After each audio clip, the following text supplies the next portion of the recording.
is quite simple. It's that lots of tiny little interactions often contribute to extraordinary moments. So for 11, we have the distinction of having a longtime standout filmmaker and TV director and producer, and now online video director and producer, Jon Avnet. He has many, many stories, and we're going to kind of let him go.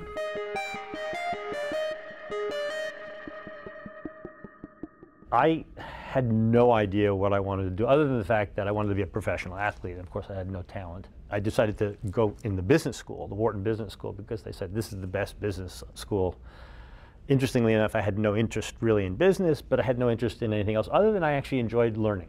Anyway, I got very bored at Penn, and then I decided I was going to do something a little more useful, which was I was going to go to medical school because I was good in science, and see if I could do research on the brain. And I liked, you know, the chemistry of it, and where the chemistry and the, I guess, the metaphysics of it, you know, where an equation and an emotion intersect. What is that? How does that work?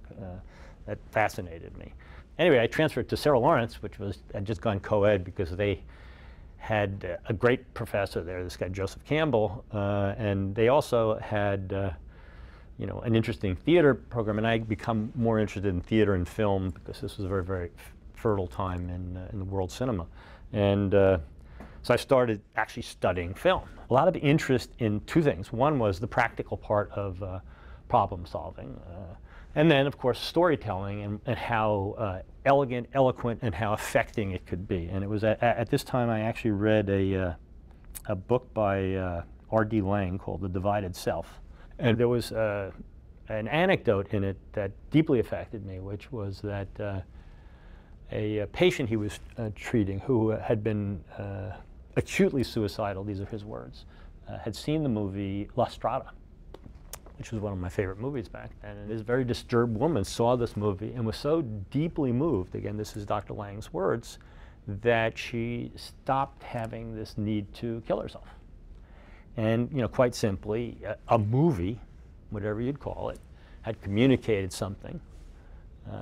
It wasn't chemical, it was of the spirit, and it had affected her in this very deep way. And I thought, well, maybe this is something I could do. And the serendipity, if you will, was in my, it was in my first year at Sarah Lawrence, my third year in college. I was doing all the labs, and I took the slide out of the microscope, and I started racking the focus on that on the microscope and adjusting the mirror, and I started looking at the foliage outside, and you know, it was quite beautiful, particularly when it was out of focus, and that process of, you know, racking a focus, which we've all done or seen. You know, I went, okay, I'm going to make movies for a living, and that was it. I walked out of the class, and that was it, and I never turned around.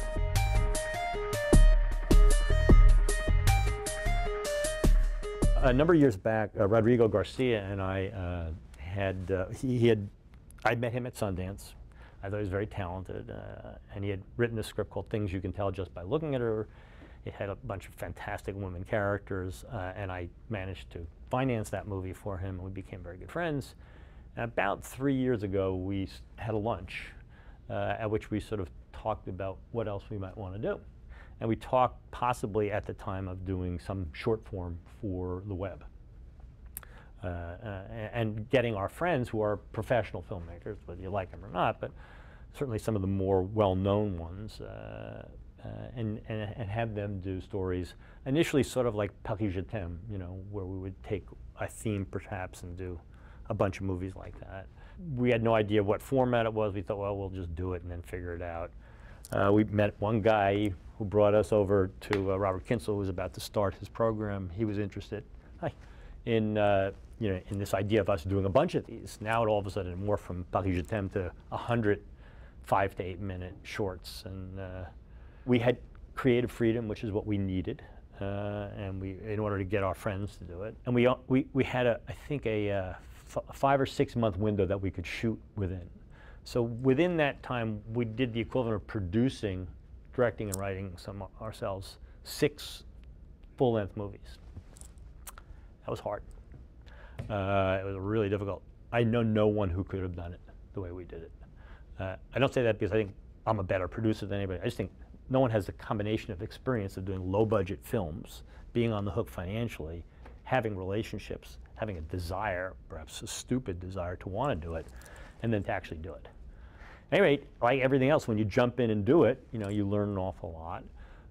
Again, we didn't come from a programming background. We were filmmakers. You know, for most, I think common sense would say we're probably in the wrong territory, but we wanted to try. As far as, you know, what's happened, you know, it's out there. You know, it's gotten some attention. It's got some publicity. I think we're still a square peg in a round hole in many instances, because the big audience that we believe we will attract if we have enough time and is an audience that watches traditional television and is, you know, on the YouTube chart is down here.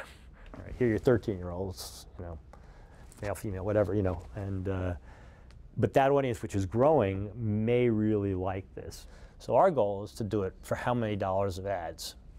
Very little, you know, 2 million, 5 million, 3 million, very little if we can get that money, you know. I mean, it's risk capital. But what we do know is the behavior habits of our audience, which is when they like something, they stick, and when they like something, they share.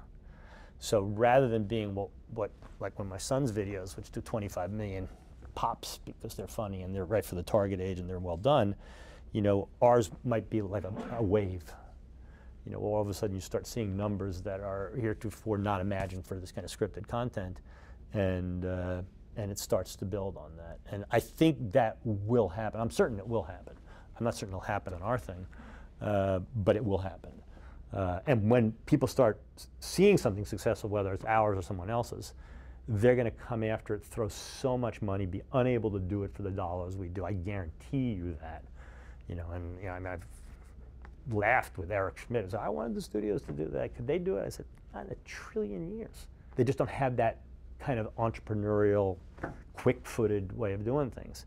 So at that point, someone's going to own a lot of valuable real estate, and then they're going to have to buy you know, or try to overspend to get you. They may or may not succeed at that point, who knows, but that's what history would say. It always surprises me, because I obviously, like what you do, you're looking at the future. You know, you're working now, but you're looking at the future. You're imagining how it's going to be. You have to imagine, right?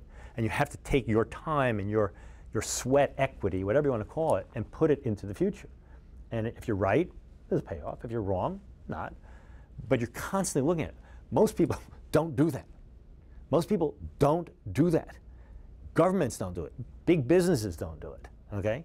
This is what's different here.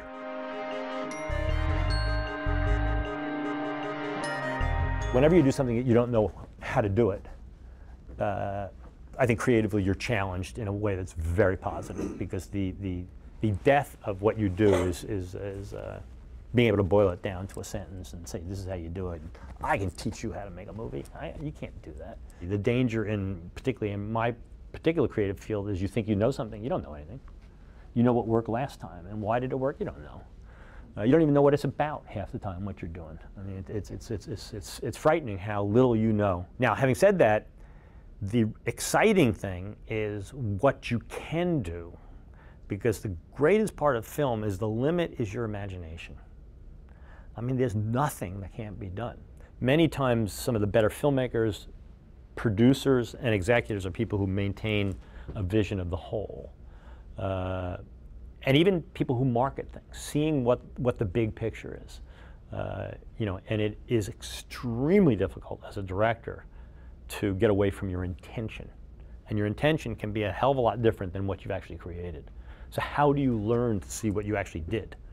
What teaches you that? What tells you that? What mechanisms do you have, if you can find them, to, you know, give you a more objective look at it, a second look at it? I guess it was Joyce who said, you know, when you're awake, you see with one eye. When you dream, you see with two. You know, when you're creating something, you see what your intention is. Actually, this was an interesting anecdote. After Fried Green Tomatoes came out, there was a lot of press.